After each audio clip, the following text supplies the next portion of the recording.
Hello everybody and welcome back to the Night Garden. It's Newb versus Pro, where Ledge, a newbie to drawing, is pitted against Vamp, his pro artist husband. So what are we doing today, babe? Today we are going back. Going back? Back to the future! You can't go back to the future. You're right, but we can go back to the past and look at things of yore. And things that we have done in the past. Things of yore, Things of yore! You are peeking my mic right now. You're lying. But anyways, yeah, I thought that it would be really interesting if we went back into the age of sketches and what are they called? Sketchbooks. I literally just said sketches. The age of our sketchbooks, because you haven't kept a sketchbook in a very long time. I keep a digital sketchbook now. So I thought we would look back to a couple years ago and find some sketches or some pieces that we have done in the past and redraw them. With my piece, it was one from, I believe it's 2009. It is technically fan art of somebody's OC from Kingdom Hearts. So we will be able to... We'll be able to see what this entails. There are so many layers of nerd here. I know, it's ridiculous. So, why don't we begin in 3, 2, 1, Wachow! So, I mentioned that I had 3 different guys that I was kind of interested in drawing. One was a slug guy that I thought was really funny looking and really cool. So I started kind of drawing him, getting an idea, is this guy that I really wanted to do? And I loved this guy because he had cool teeth and he had patterns that were like eyes all over his body because look at that. I know, isn't he cool? He is. He's so cool. I loved this guy. And then I was like, okay, so I sketch in a couple of kind of what he looked like. And then I was like, I don't know if I want to do him. And I have another character that I drew that a long, long time ago that was he was a cow teacher for these are from my this is from my days as DeviantArt. So there was a club on DeviantArt where they were all like demons and yokai and things. So mine was a cool cow, but I scrapped him and I found this other piece that was an OC of somebody's, and I really liked their design. So I actually started this one with a body form and used a actual reference. And surprise, I'm so proud surprise, of you. I took my own reference picture. Oh my gosh! I came downstairs and I grabbed the sword on our wall over here, and I went upstairs and I put on some of our tights and a shirt. I'll show it on screen, obviously. And I tried to use it as a reference. I did a pose that was similar to the pose from the art piece that I was emulating and I was kind of redrawing. So I was trying to go based off of proportions, and it's so hard to know how big and small things are, especially because I put my cell phone in our closet and propped it up with clothes. So it was kind of angled upwards. So all the proportions are going to be really wonky. So I'm trying to figure out the size of hands and the size of arms to make it make sense. And I think I actually did a decent job because they were really, really long before. And I would like hold my hands out to my sides to figure out lengths and like, okay, so if these were stretched out, how close down to my legs or my legs would they go? That's how you measure proportions. That's really, really good instincts. And so I get kind of ahead of myself because I go, oh man, I want to work on the cool stuff, and the cool stuff is like faces. So I drew like a neck part that followed my actual necklines and things, and was just kind of figuring out the shoulder here. Your head's a little small for your body here. There's definitely some proportion issues. But, you know, I also struggle with proportions at this point, and I've been drawing for years. So I'm already, like, putting in some final lines. Oh, my God. Oh, no. You were so close, and yet... Yeah. But, so with this piece, it is a Keyblade Warrior, because we had an Organization 13... fan club on DeviantArt that I was a part of. I was one of the original leaders and crap. So, we also had people that made their own You don't even OCs. You don't even like freaking Kingdom Hearts all that much. Yeah, well, you know. So this was a character who was a Keyblade warrior who also used color as their elemental fighting stuff and whatever. So I really like the original that I made actually like a lot for reasons. And I couldn't really emulate it too well here, but hands are interesting.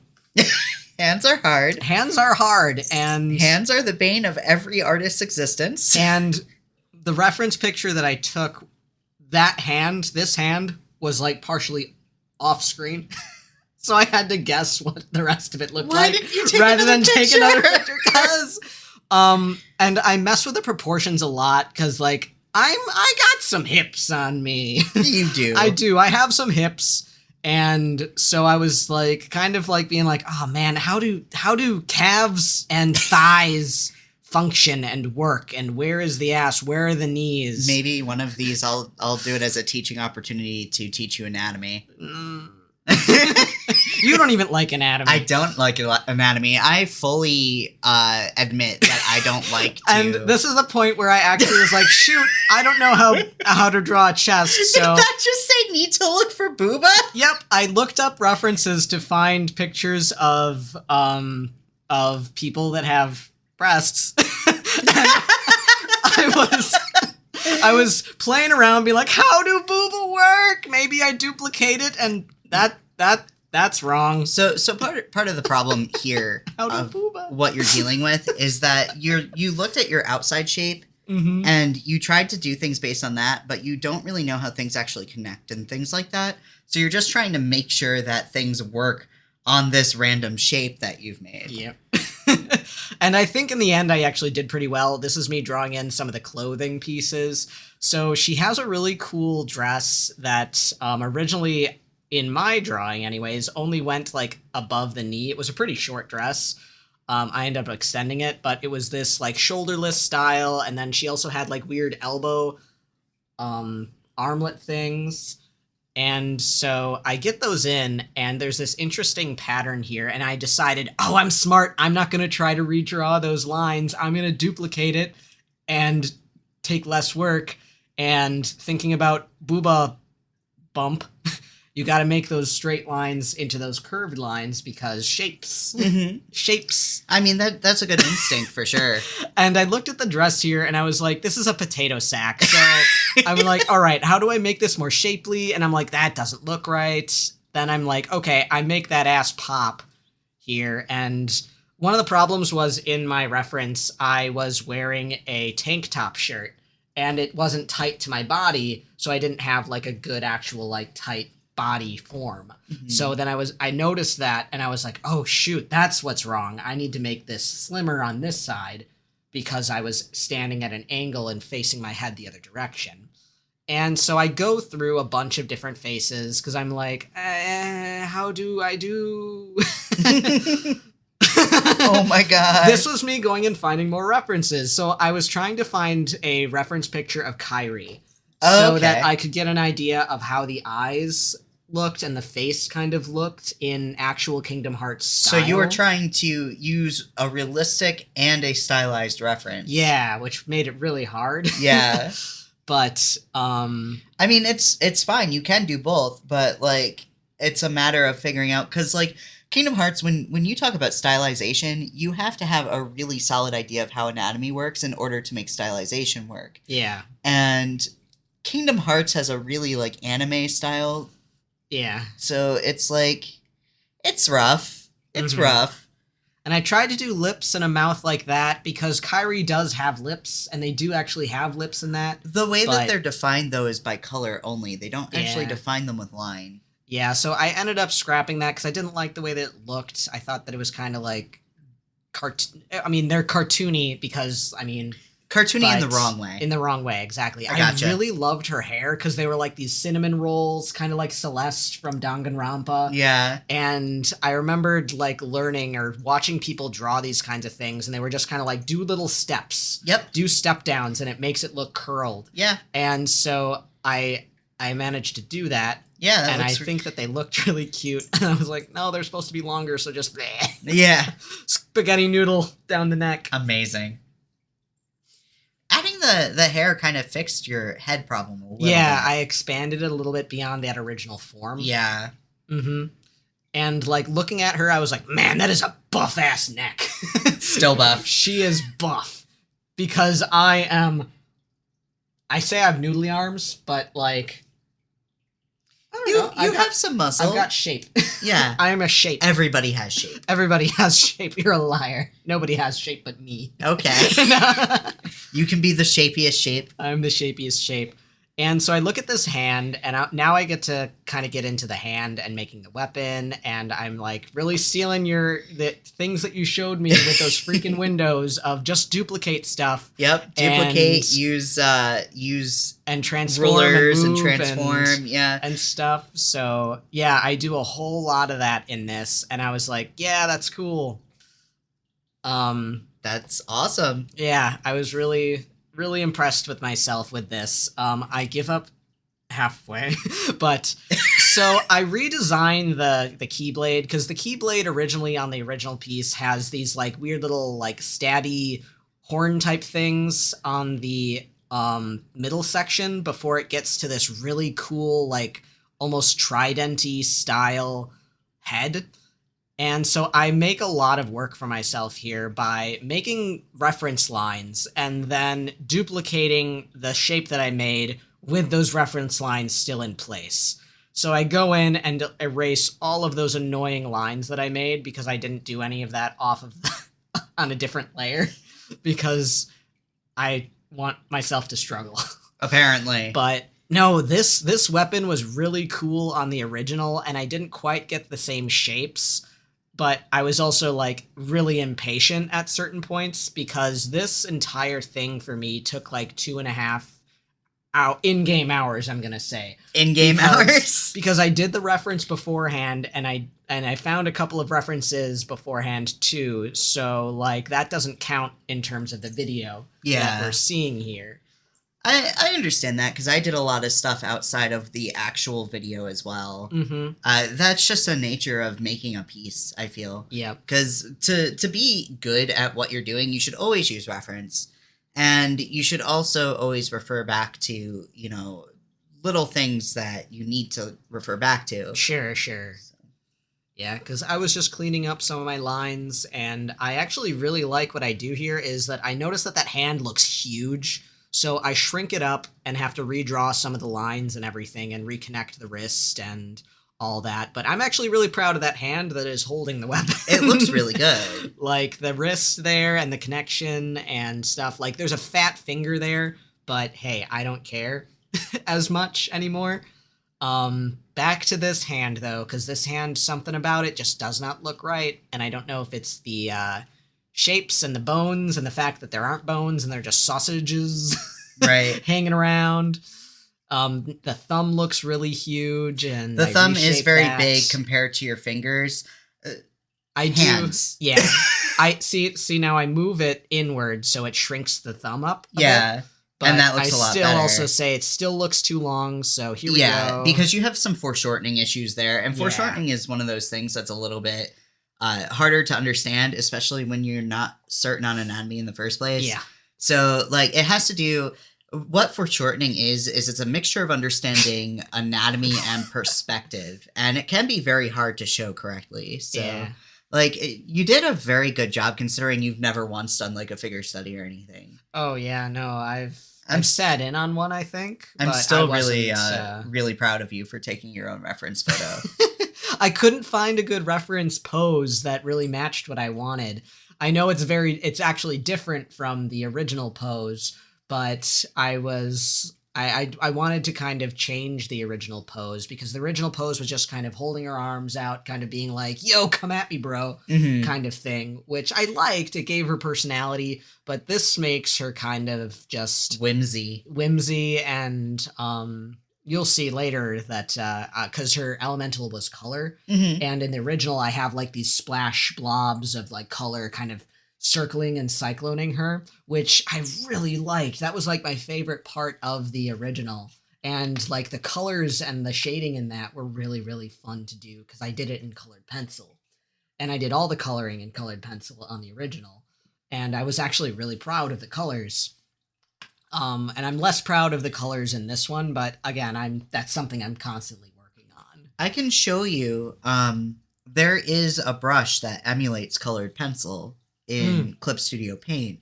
So like now that you've done this and that's something that you know you want to emulate in your coloring, I can show you where that is so that you can figure out how to do that. I would recommend in digital to get it to look nice. Yep. By the way, this is me. You showed me the lasso fill tool. I am looking everywhere for it. I don't think that it's on the iPad. So I ended up just kind of going, all right, I can't find it. So now I'm just doing the thing where I have to swoop it. Lassos. It wasn't there. Okay. I mean, that's fine. You figured out a way for it to work. Yeah, because I'm just doing the thing where I lasso, click the fill tool, lasso, click the fill tool. Yeah. And like this was after we did the other coloring kind of thing that you taught me. So I was like, oh man, this is so cool. This is taking away so much time. There's a tap motion on the iPad that is not available on the computer. Well, I mean, it would be if I had a touch screen, but I don't. Sure. So because I don't have a touch screen, there are slight differences on the iPad because you do have touch capability. Yeah. So I'm pretty sure there's a way to tap to fill. Sure. If we can figure out that, then that will essentially be the same as your lasso fill. So this was me with the colors. So I had originally a darker purple, and I'm kind of shifting up which layer or the layering system so that the grayish color for the tool and the frills aren't going over top of the purple of the dress. Right.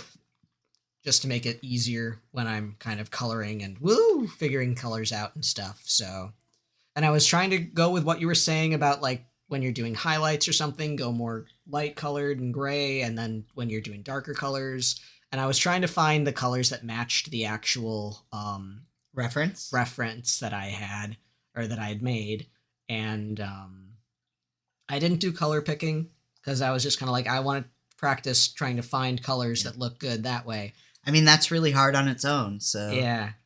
I mean, this looks awesome. Whoa. Oh, jeez. Yep, I accidentally...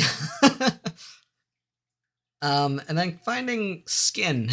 Finding a skin tone was really hard. I was like, is this too yellow? Is this a skin? Is this... But I think... I don't remember if I adjust the skin a whole bunch, but... I mean, this is decent for a flat skin color. What makes skin look not weird is honestly when you shade it. And there's also slight things that you can do that, again, is a little bit more advanced for coloring. But there's something called, oh my gosh, subsurface scattering is what it's called. That sounds like a gun. I know. I'm throwing the technical term to you in case you ever want to look it up. But basically what subsurface scattering is when the light passes through something that is translucent, not transparent, but translucent, and bounces the light around on whatever underneath it. Okay. So skin is technically translucent. Sure. So when you look at somebody and you see like the blues in their like blood vessels. No, when you like see the blues in like their chin area and the reds in their cheek and like the more yellow on the forehead, that's because the forehead is more bloodless than your cheeks, and your chin is typically in shadow. And all areas of the body have these kind of color patterns. Okay. Like you're not going to look at somebody and see cyan on their cheek and like, you know, that kind of stuff. But like it's slight shifts underneath the skin tone. So like you could emulate that and like several different ways Mhm. on skin in digital coloring. So I like what I did here because I found a pink that I really, really liked, because this thing I imagined was like a crystal or crystalline. So it was Okay. kind of like clear or see-through. So it was also rainbows because of the abilities of color Yeah. and stuff. So I kept the color thing in one spot once I found that pink, and then just jumped to all the different major colors to make it so that they were all within that same hue or saturation. That or whatever same it is. that same saturation. Yeah. Yep. So that was a really fun thing to color. Another real quick. Another one that I really liked on the original too. Another really quick. Nice job going with the bright color in the background. Another really quick thing about terminology. Mm-hmm. Hue is this color here, whatever color family you're in. Mm-hmm. Saturation is how light or dark that color is. Yeah. In terms of, or not how light and dark, but how vibrant or muted. Mm-hmm. And then value is how light or dark. Right. Yep. Yep. So there are a few moments where I get through like almost all the coloring and then look at this and go, oh no, there's things that I missed. Nice job. Yep. That was one of them that I was like, I missed this. And then, gotta get it on here. I don't know what the, I don't know anymore about like the lore of this character. I used to know, because this was actually for an art jam that we did too. Okay. And we did OC art jams, which was really fun because I got to color and look at a bunch of people's OCs and kind of play around with stuff. But I don't remember what the story was with the yellow crosses or the yellow like shapes and stuff. And now I take this again because she actually has them going along her dress. So I grab the one that I made, expand it and enlarge it, and then shift it and put it where I need it to be. So Smart. It would be better to start large and then move them smaller, but I understand why you did it the way you did. Yeah. So yeah, I was actually quite impressed by myself by realizing and thinking to do that. This is leaps and bounds from the last thing that we watched together. Like, I'm really proud of you. But wait, there's more. Oh no. I said this is way too fat. This is way too bulky, and it just looks really gross. Layer. So I end up like really modifying this one a huge bit because I was like the blade portion. Well, yeah, I realized how stupid it was that I was like, uh-oh. So I end up like shrinking down a lot of stuff and extending it and expanding it. And so all those colors I have to readjust and change, but like in the end it made a big difference. Yeah, because I shrink everything in regards to this thing. I kind of your lines are also really shaky. There is a way to fix that I can show you. But I thought that was just because I can't draw straight lines to save my life. It's part of it, but also just and also the pressure that I put on changes as I'm going. Yeah, that's part of it, but I'm talking about like the wobble in your line. So the wobble in your line has to do with shaky hands, and that's because iPads are really sensitive. So I have shaky hands. So that was one of the first things that I learned how to do in this program was to eliminate that. It makes sense. So here I was like, what are those special colors? Oh yeah, cyan, magenta, and yellow. Yeah. And so I was playing around with like the opacity and stuff, and I just kind of made a little fireball of the color instead. And all the keyblades always have this little keychain. Yeah, at the little end. fob at the bottom. So since she was color, I was like, all right, let's make the rainbow and then also like add in the brown and black colors because it's fun. And then I spend some time cleaning that up and making it kind of a little bit more even across all the colors. So like that was fun, just kind of making it really, really saturated, just the most obnoxious colors. Yeah, that's making my eyes bleed. Well, guess what? Rainbows make people bleed. Okay. But it like stands out really well there when it's like that really bright and it's so small. Yeah. That it helps it stand out more. Yeah. And what am I doing here? Oh, I'm fixing up the kind of point here to be like, all right, even out, even out. That is not a straight line. Do I fix that? Probably not. Oh my gosh. I mean, at this point, I was like, man, I just redrew like all of this crap, and I don't wanna. I'm tired, and I'm like this is like 2 some hours in. I'm across like 3-4 different drawing sessions, and putting it aside and pausing, and We're not going to talk about how long mine took. we are gonna talk about it. So, legs and feet sure are a thing. They sure are. They don't need to be though. Yes, they do. No, they're just blobs? They're just blobs. They're not required. They're not mandatory. Okay. So these bright ass yellow stockings, these striped stockings, and then I was like, oh man, how do I do this shading thing? Okay, let's make these slightly darker. And I really liked how I actually made these darker behind like the silk or the what is it supposed to be? The like tulle type stuff. Yeah, so, the gossamer. and there we have her. I think her name was Cassandra. In regards to it, I didn't finish this one entirely because I was just like, I'm so done with feet. I don't even want to try to struggle with the feet. I like the kind of like magic colors because like the magenta, the cyan, the yellow. Yeah, I like how you use the print colors because that's what a lot of like print mediums use CMYK, which is the cyan, magenta, yellow, and then black is a key color. That's what the K stands for. And then most traditional art uses red, yellow, and blue primary colors. So. Right. Yeah, I didn't do any kind of shading because I was, like I said, I was just kind of like, I'm ready to be done with this. Because it was like, oh my goodness, this is... I don't know, I think I like the original better. I think the proportions on this are way, way nicer. And I am really proud of the booba. And, like, the top part of the dress and the zigzags of the dress. And also, like, the edits and modifications that I made on the...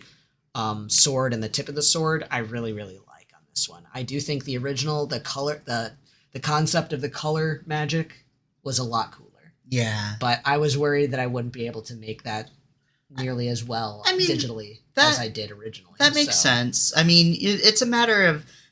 I feel like digital has this problem where you have to focus so much more on, like, your shapes, your colors. Like, you have to focus on your shapes and stuff in traditional, but in a way, a little bit of the pressure is taken off because once something's on that paper, it's pretty much there. Yeah. Like, it's hard to get rid of it entirely. Yep. So, like, you just kind of have to go with it and work with the mistakes. But when it comes to digital, it's kind of like, I can fix this an infinite number of times. Yeah. To an extent. There is a limit. But, like, it does eventually get to this point of, like, well, now I have too many choices. Yes, you very much do, especially with color. Yeah. But, yeah. Shall we move on to yours? Yeah, I just want to say, like, this looks awesome, especially for, you know, having not drawn a character in however long. Yeah, other than Sprig and the other stuff that we've done. I mean, Sprig's not humanoid. That's right. He was just kind of a tube. Yeah. And, you know, you do have some shape issues, but, like, you have some awesome shapes that you just kind of intuitively did, too. I think that's awesome. Yay. So, let's go to mine. It took me about 9 or 10 hours in game. Let's get started in 3, 2, 1. So this is not where I started. This is after doing several sketches that were not in the... This is like an opening for a movie I've seen. I'm drawing a perspective grid to try and make my life easier on making a room.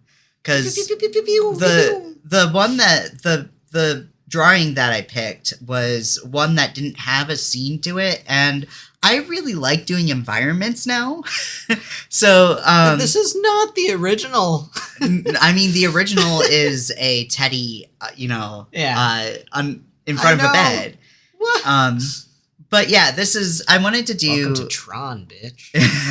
A little bit. But this is why Tron is largely grids, because this is how you draw something that looks like it has depth. So this first one is 20 speeds because this was a rejected sketch. I did not wind up going with this. This was me trying my first thing. I had actually done 4 sketches of the room to figure out like what I wanted the room to look like. And then I also did 2 different angles of the room in order to figure out like what angle I wanted to look at the room from. Yeah, and you like even drew in like where the main like sitter and viewer of this scene is sitting and kind of what the scope of their vision was to kind of know, okay, what is it that I'm drawing. I literally drew a camera in there. So then I placed the teddy where I thought roughly I wanted it to be and tried to make my perspective grid around the teddy. And I was like, this is not going to work because it's too ambiguous of a thing. So then I put the mattress in and then started drawing my perspective grids again to try and figure out how those perspective grids would go. So this is 2-point perspective. So if you know anything about perspective, putting things into space. Oh yeah, that was my my creature design for a split second. I accidentally unhit it. I also did a creature design before I actually like drew this, but what these do is they basically give me a rough idea of where things exist in the space up to a vanishing point. So there's 2 of them technically. That's why this is going over to a point somewhere way off of the canvas. Yep. And then the vertical points are coming off center, which is kind of weird for a perspective grid, actually. But I wanted it to be roughly, you know... Do crimes, be weird. Yeah, this is how I handle perspective.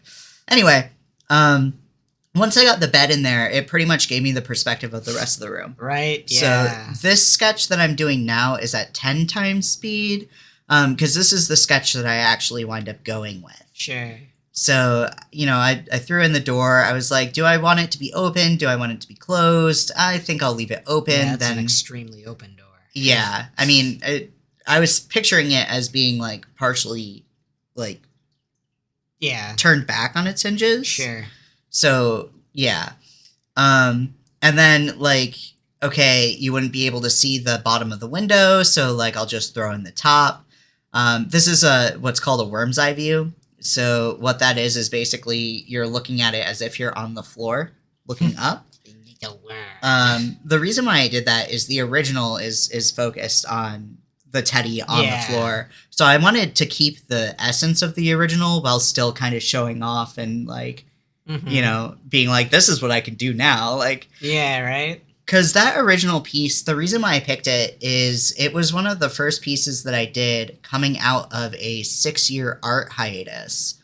I hadn't drawn regularly for 6 years, and I went to college for art, but I was kind of burnt out, and I was in a really stressful job that didn't allow me a lot of mental energy to do things like this. So I just, you know, kind of gave up for quite a long time. And it was it was the best that I could do at the time. Yeah. Like I remember distinctly spending like 3 or 4 hours on that, and it's a small 5x7 notebook. Yeah. So, you know, I really wanted to do it justice. I wanted to push myself and do something that is at the top of my ability now. So that's why I kind of, you know, went extra with it. But yeah, look at that little guy. Yeah, the teddy was one of my favorite things. I couldn't wait to start rendering it. That's another thing is that when I rendered this, I actually painted it. So there's different types of rendering style. There is like cell shade rendering, which is like the simple coloring of like a mid-tone color, a highlight, and a dark. And then there's painting. And when you're digital painting, it looks like a painting, you know? Oh, I like the raggedy carpet, and that wound up going away. Really? Yeah, I didn't feel like drawing all of the ragged edges. So. I do like how it's like already obvious that this is a lived-in place. Like there's things on the walls and like a lot of things on the walls, things on the floor. It looks like a potential easel or a rocking chair over there. It was meant to be an easel. And like, yeah, I wanted to give the idea that something lived here, you know, that somebody spent their time in this room, right. and that it was probably like a younger kid's room. But I left that kind of ambiguous because the art that I wound up putting on the wall, I got really lazy and put some of my old art pieces on the walls. Look at this guy. Yeah, this is my creature design that popped up for a split second before. So yeah. I drew him straight on when I was designing him because I didn't spend a ton of time like iterating on this because I was already taking so much time. He's the guy that I first drew, except he's got a different face. He's got a bat face. I based him off of baby birds, a vampire bat, and a snake. Baby birds. Yeah, baby birds are disgusting. Creatures of Satan. They have like little patches of hair and like, but like most of the detail that would have come from a baby bird, you can't even see anyway, because this creature is barely lit in the end. Right. So, it's under a bed. Yeah. I will wind up, because it doesn't record all the way to the end, I'm going to have to pull up the actual still to look at the end, but we'll do that. Yeah. But yeah, here I am following that perspective grid, because if you notice, I'm following that rough perspective grid for everything. It's showing me where my points go. So I'm using that for the floor here, and just kind of using that that door as a reference of where I want it to go. Speaking of the door, because it is kind of like lopsided like that. Hold that thought for a second. Here I was adding colors, but I completely threw these colors out, so we're back to 20 speed. Yeah. But because the door has that, like, one corner is slightly higher than the other, it makes me think of, like, a Beetlejuice door. Yeah. At the very end when they get married. Yeah. And the door just or the fireplace just kind of goes, wah. I probably could have done that at less of an angle, but I liked it when I wound up doing it that way, so I kept it. I like doing things that are semi-realistic and have a little bit of, like, that spooky flair to it. Yeah. So because it's like, it's real enough, but then there's like something slightly off about it that makes it disconcerting. Exactly. Mm-hmm. And that was honestly why I got rid of a lot of this color that I did, is because it felt too chill. It felt too calm. Well, you got a lot of blues, you got a lot of blue greens in here, and those are very calming colors. But I mean, this is a horror piece, and a lot of what you see in horror is blue-green. You see a lot of dark, like, olive yellows and stuff like that. So, like, I was trying to fit the theme of horror, but if you use too much of it in the wrong way, then it can push to just being a calm, happy scene, which is the complete opposite of what I was going for. So, yeah. But yeah, we're at 20 times speed. I wound up keeping all the shapes that I make here, which is why I kept this in here. I just changed them all to a dark cyan color, and then I paint over top of it later. I did 3 different color keys, which I didn't record, well, I recorded it, but I got rid of it. For time purposes. Right. So I wound up doing 3 different color keys. Are those shoes? Yes. Okay, I was like, why is there just a bean under the bed? It looks like a bean right now. Why is Pickle Rick here? It's Pickle Rick! You've never even watched that show. Don't start. Morty, shut up. Get out of here. Oh, geez, Rick, that's really mean. You need to stop. But yeah, this just took a lot of time. You said that was a shoe. Is there a snake in that boot? Oh my god. Did you catch the Toy Story reference? Hey, that guy in the bed, he's gonna be like, yeah, I got a friend in me. Oh no.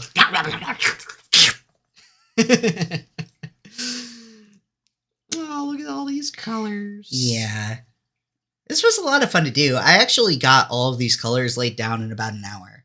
Hey. I did this on a Discord call with a couple of friends. We're back to 10 times speed. Yep, back to 10 times speed on the different shapes. If you pay attention to my layers palette in the right, you can see, like, I still have all those shapes kind of separated out so that I can paint over top of it. Apollo has arrived again and is telling us where our highlights and lowlights are. Yep. Thank you, Apollo. I always get confused if I don't give myself that guide, so... But yeah, I couldn't wait to start on this teddy. That was the first thing that I actually rendered in the final piece. So we are on the final coloring now. This was a lot of fun.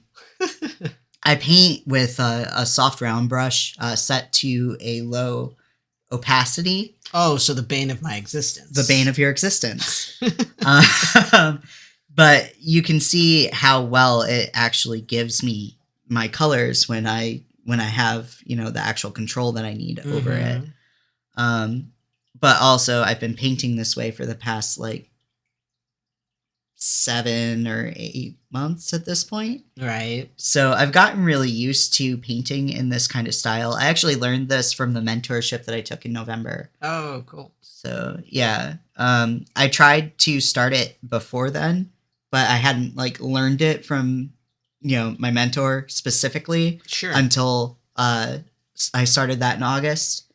Right. And now I'm finally used to that painting style, and I've learned how to material render different things in that style. And I've got stuff I can improve on, like anything. But I'm really proud of how this bear came out, honestly. Beans. Yeah. Oh, here's my colors. I wound up kind of smushing all 3 of those color keys together and using all of them. Oh, little nose. Yeah. It's like Freddy Fazbear boop the snoot and go. Basically. But yeah, I don't know. Did you name him? I did not name him. You have to name him or he will be eaten. No, he's the bait. He is the bait. That's right. Is he working with the monster? He's not working with the monster. No. It's against his will. Oh. He's not sentient. He can't move. Oh, okay. But yeah, as you guys know, I like purple. Of course. So I used purple on the bear because I wanted the bear to feel really nice and comforting and, just kind of stereotypical standard teddy bear. But this bear is a mood. Kind of sad. Yeah, he looks like he's just staring into the void. Well, I guess I'm here now. Yup. Just gonna lay here. So, in the void. Yeah.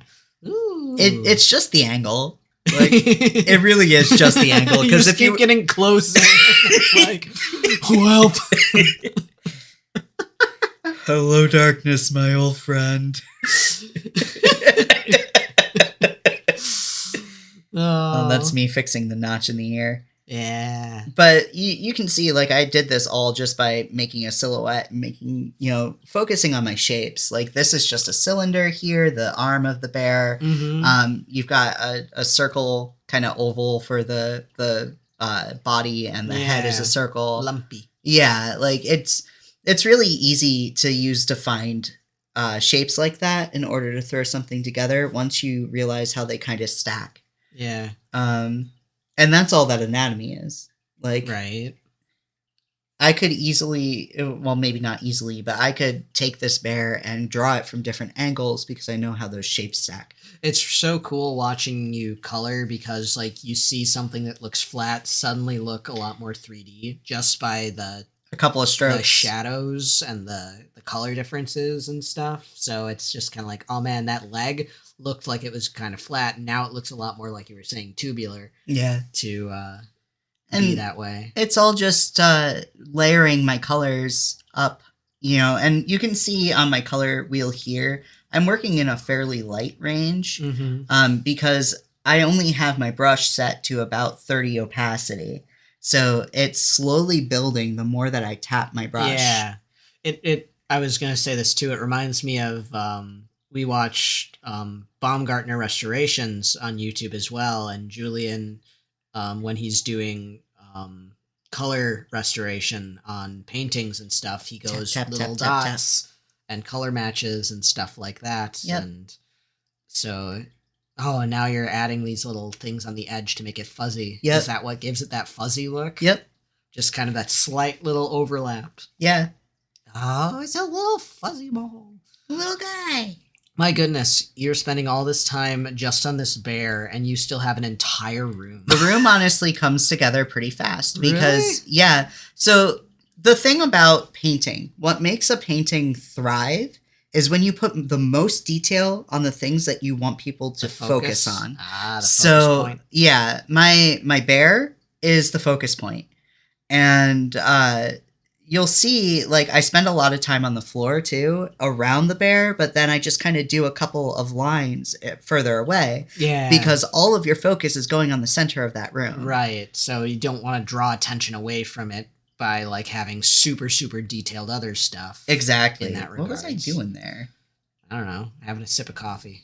Apparently. I thought I cut all of the pauses out, but whatever. So yeah, I mean, you can see here, like, I literally just am throwing a couple of There's a whole other room there. yeah. And I just did that with a couple of strokes. Yeah. And like the next thing that I do in that hallway is the frames and stuff. I literally just scribble on those frames and they look like whole pictures when they're done. Yeah. So Getting in your brown. yep, get my brown for the floor. Well, no, you call that orange. That's you and your orange. Well, brown. no, brown. So there's reddish brown, there's orangish brown, and then there's the magenta-y brown. And those are because of where they exist in the color spectrum. I know, it's just so funny when I was coming down here watching, or like just kind of like seeing how you're doing and you're working on this, and then you're like, oh man, yeah, orange. And I'm just looking at it, and it's like, that bear is not orange. What are you on? No, I wasn't saying the bear was orange. The bear is like a beige.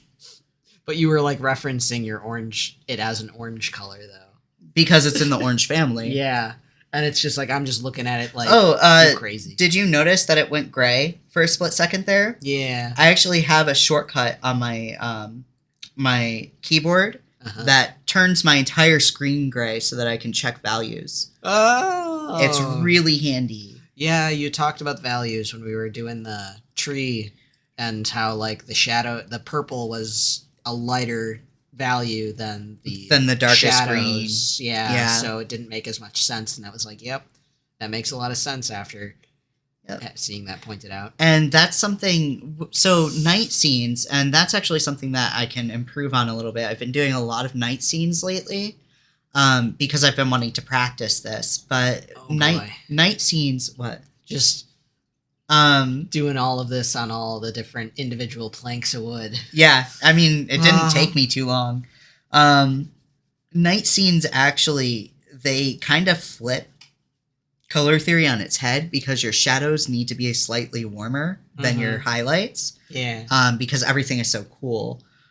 So, like, you'll see when I color the walls, they're red, but if you actually color picked the red that I used, it's almost entirely gray, even though it looks bright.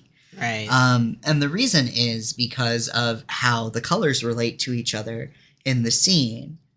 So, like, yeah, I'm just sitting here and I'm lassoing out what I want so that I can do a long line. Yeah. And just kind of build up my tones. And that takes a lot less time than if I were to, do that. I almost feel like the lineups and the points where the planks, like, kind of, like every other plank, it's like almost reaching to this one specific point. And I'm like looking at our floors, because we have hardwood floors, and I'm like, I don't think any of them match up that perfectly. They don't. So, like, I was noticing that right away, that it was like, I don't know if that's as realistic, but that's the easiest way to do it, to make things, like, shape exactly consistent. But and, like, the thing is that, like, all floors are different, too. All floors are different, and also this looks like it's all been laid in one line. You know, really, I should have the separations in the boards much closer, too, because if I wanted it to be more realistic as a room, then the boards would be much smaller than what they are. and they wouldn't like go through walls and stuff like that. But I wasn't going for realism. Yeah. And you'll see, like, this is not, I didn't even do that over here. Yeah. That's just like a couple of different swipes of my brush. Sure. Because it's far enough away that people aren't really looking in that corner. Yeah. Yeah, that's really not the focal point. Exactly. So, like, it's one of those things where it's the illusion. And also when, like, I really don't care for realism. I feel like I can do realism very well, but I feel like realism is, if you can do it, awesome. But if you can stylize something and still have it be convincing, even more awesome. Right.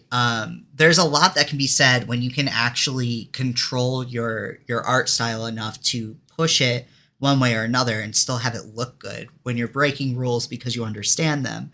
When you are changing perspectives and things like that because, like, you know that it's going to work.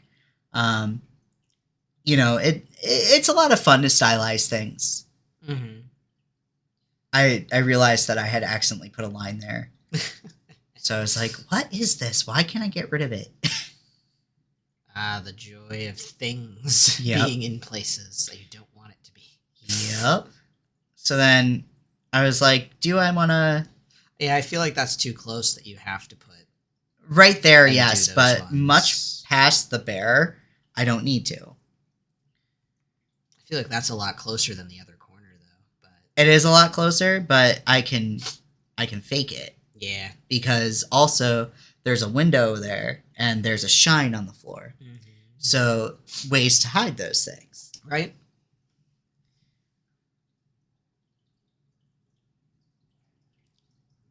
Oh, black and white again. Yep. So there I am checking my values, just making sure.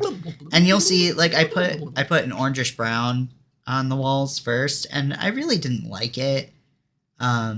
This is just me fixing my floors a little bit. Yeah, it looks really dark with that brown. Yeah, I didn't like it, so then I changed it to this red.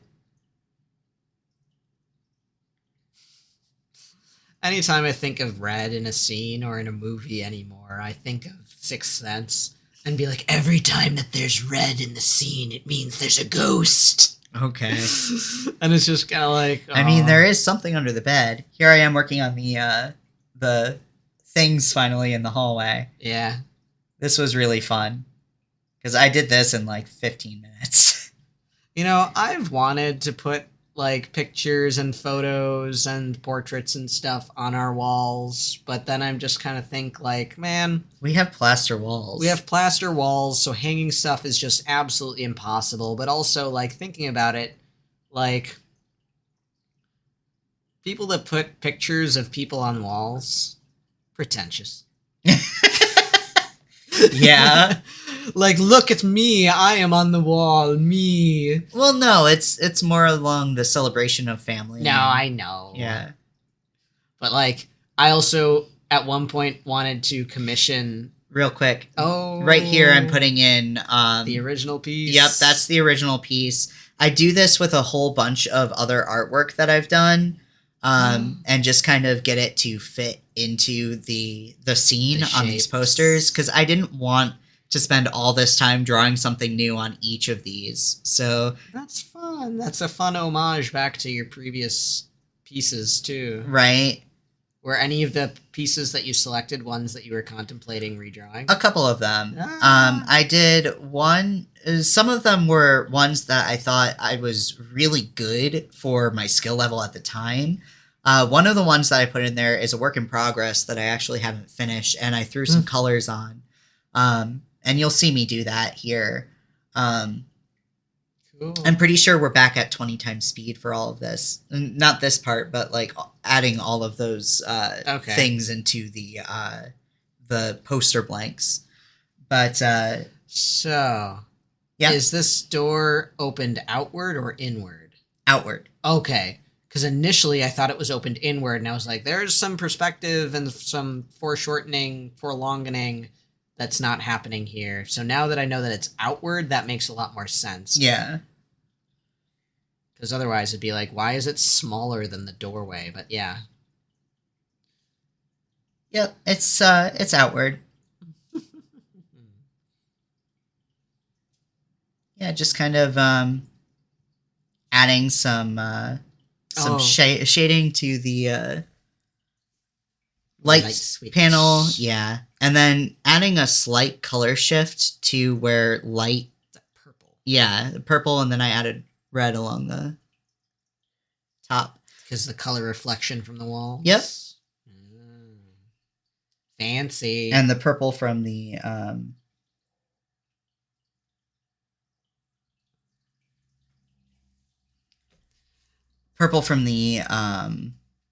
oh my god, I can't think. Curtain. Oh, That's the curtain. word. Yeah. I was saying I at one point wanted to get portraits of us in like old-timey kind of style, like kings and queens and lords and stuff like that. Used to have them painted and stuff and put it on the wall, and I was like, yes. Yes, pretension. Or what are those jewelry pieces called that are like the reliefs? Silhouettes? The silhouettes. There's a specific name for them. There is. I can't think of them, but like I almost wanted like that kind of one done of us. That'd be really cool. Right? But I'm sure that would be obnoxiously expensive. I'm super proud of that rug, by the way. Yeah, that was a cool rug. It was fluffy and it was a fun shape. I do go back and kind of like smooth it out a little bit though. Oh yeah? Yeah, because it kind of felt like it was too rough and not realistic enough. Oh, I've seen some ridiculously fluffy kids rugs. Yeah, but it was the values of it was really not pushed enough, and the yellows specifically. Very bright blue. Yeah, I mean, because the light is off in the room, it needs to look brighter outside. Ah. And think about how it looks at night when you don't have any other light source conflicting, especially if there's a light source outside. Yeah. So that was where my thought process with that. Sure. Well, all right, this is about... What is this shape? Oh, it's a poster falling off the wall. Yeah. Okay, I was very confused. So here we are back There to we 20 go. times speed. That death card is a recreation of one that I did a couple years ago. The bathroom on the wall, that's one that I did last month. How old is this kid? Well, that's what I'm saying. It's ambiguous. It's like, oh, it's a little teddy bear, so he's like 5, and all of a sudden, death tarot. I mean, it's falling off the wall. Like, I'm using them as placeholders. Yeah. This one, that red was too Oh. bright, so I just kind of erased it. This was also something that I drew at the same time as the teddy bear piece. It reminds me of your old screen print from when you were in college. Mm-hmm. I can't even remember. She had a clock behind her. And she's The a steampunk lady. one, Yeah. So yeah, this is all 20 times speed. This is the work in progress I'm currently working on that didn't have any color. So I just kind of slapped some colors in. Ooh, look at that. Yeah. So this is all at 20 times speed because I was like, I don't want to bore people with just adding images in. So Sure. Yeah, look at these though. That's really cool colors. right. I mean, I'm probably not going to go with the same colors when I do the actual piece. Mm-hmm. This was a self-indulgent piece that I did. It's one of my original characters from a vampire story that I'm writing. And this character is very pretty. And I enjoy drawing him very much. So, yeah, I was having a really bad week, and I wound up being like, I'm gonna draw them in Art Nouveau style. Art Nouveau is so pretty.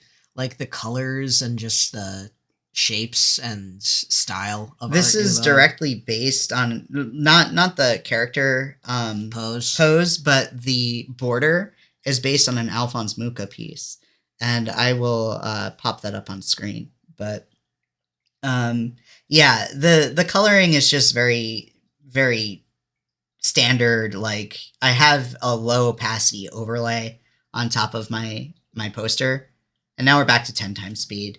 Mhm. But that's what all of the posters and drawings and stuff look like. This lamp, I wanted it to be a Toy Story call out because it feels very Toy Story-esque to me, this room. In the original concept of the room, I had a toy box where you would have seen Woody and Buzz hanging out. But I figured, Howdy. I figured that was a little bit too heavy-handed, so I just did the ball. Yeah.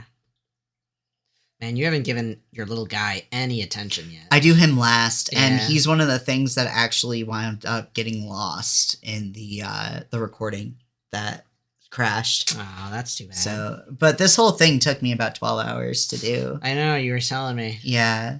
And I mean, that's fair because there's a lot here to do. But Yeah, you made a whole stinking room, like looking at the original. It's just a little bear, like the bed and the smiley, creepy face. Yeah. But I mean, it's cool. The back room smiley. Like I said, I wanted to push myself. I wanted to, do Yeah. something that is on the upper end of my abilities. And this is the type of stuff that I would adore to do, for like a studio or something. So like, I figured, why not work on my portfolio while we're doing this? Mhm. So I have this shot, and then I also have some recordings, not recordings, the sketches that I did. I saved those. I'm going to clean those up and then put them in a portfolio. Cool. Yeah, and then I'll probably also do some call outs, they're called, which is just taking the singular props like the teddy, the lamp, those types of things that I spent like a lot of time designing Mm-hmm. and showing them just on their own in a sheet. Sure. So then that takes care of a portfolio piece for me. Mm-hmm. The snake-filled boots. The snake-filled boots. Like, even leaving just that awkward shape in there, Mhm. like, black like that, and just a silhouette is, like, spooky as hell. Right? I feel like it's scarier when I add a little bit of definition, though. Yeah. Because, like, you don't notice him at first in the final. Mm-hmm. He's got glowing eyes, and that's what makes you notice him.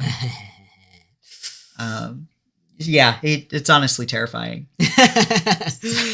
Well, good, that's the point, isn't it? Yeah. And, like, one of my favorite things about doing horror element things is that the ones that you don't expect are the ones that are the most effective. Like, when you look at this in the first 30 seconds, you're only seeing the bear, Mhm. Right now, no, because everything is black, but... Right. There's, like, holes. Yeah, exactly. Full-ass laundry hamper. I mean, think about how little kids handle their rooms and stuff. It's, probably got yelled at multiple times to clean the room today. Well, yeah, they've got stuff all over the place. Exactly. But do you see what I'm saying with this rug? It The looks really star spotty and and stuff. rug. Yeah. I thought that it looked interesting because, like, with those kinds of, like, more fuzzy rugs, like, if you run your hand against it one way and then run your hand against it the opposite way, like, you will literally see, like, it looks way darker one direction Yeah. and way lighter the other direction. I just didn't like it in the yellow portions, so I duplicated that layer and then I blurred it and then I kind of dotted an eraser through. So I still have that texture and you can still Yeah. very much see it, but it's less noticeable on those yellow stars. Sure.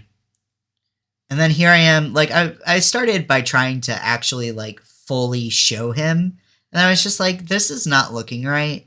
So then we're about to hit the end of the recording because of where things crashed. But I was like, all right, let me go back and, like, start working on some of the shirts and stuff because I'm more confident in the lighting situation with those. Right. So I started doing that. I picked a couple of random colors that would stand out against the red and the yellowish brown of the floor. Mm-hmm. So it's mostly greens and pinks that I used. Right. Um, That rug looks like it is going to... This kid is going to, like, reach to pick up that bear, realize the thing is there, bolt down that hallway, hit that rug, it's going to go... Phew, and slide them into that wall. All of those glass things are going to fall onto the kid and shatter on the floor. Right. And then the thing is going to, like, turn its head across into the doorway and stare at them. And they're going to be like, "Ah!" And they're gonna just keep on running, and the Right? thing's gonna like drag itself after him and going like, If they even can, like, because there's also this rug right in front, you know? Ah. You gotta be able to survive skidding on that rug first. Rugs are dangerous. Don't have them on your hardwood floors, people. But that's the fun thing about doing stuff like this is that you got that entire story just from, like, I didn't even explain any of this, you know? Just from the clues and the pieces of the scene here. Yeah. Like they're gonna like trip over that green shirt here and then stumble and Yeah, because I mean, when you get scared, you get clumsy. yeah, if any horror movie has ever proven anything is that people are dumb.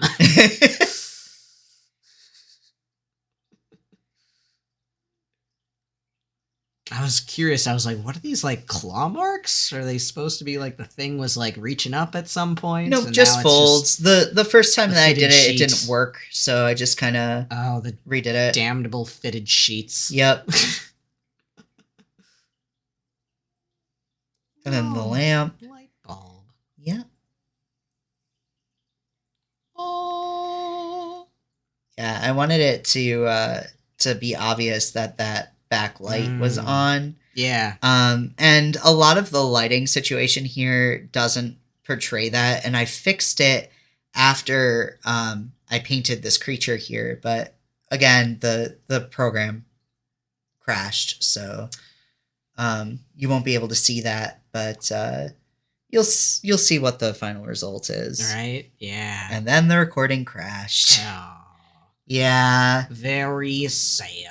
Yeah, but- it's okay. I mean, it's my own fault. I left it paused for like 2 hours while I was doing something else that I needed to take care of. And so when I restarted it and went to pause it again, it was like, wait, why? It's not actually done. So this Okay. is the final. Ooh. Glowy eyes. Yeah.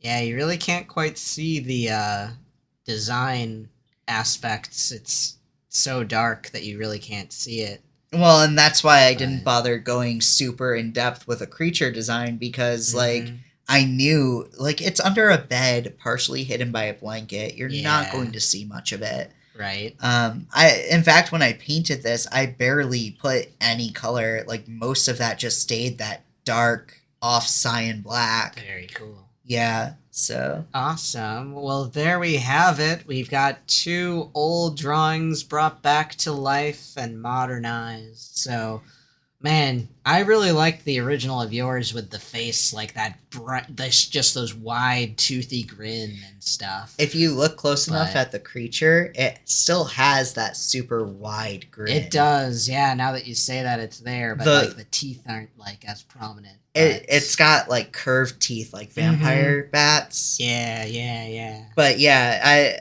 I wanted to pay as much homage to the original as I could Very while cool. making something new. So Oh man, well there we have it, folks. Thank you so much for taking the time to watch some old creations be brought back to life and recreated. indeed. Thank you for sitting through my 40 minutes of But if you liked it and want to see more, we have some other videos to check out if you have not already. Consider subscribing so that you can see more. We are trying to upload every other week, so be looking forward to our next video as well. Yep, and also I upload things on the off weeks as well. Want to see anything else the two of us draw versus a noob versus a pro? Leave a comment and we will look into it and see if we can fit it in. Yeah. As always, everybody, I hope that you are taking care of yourselves. Drink your water and do what you can. And we'll be back next time. Bye, everybody. Bye!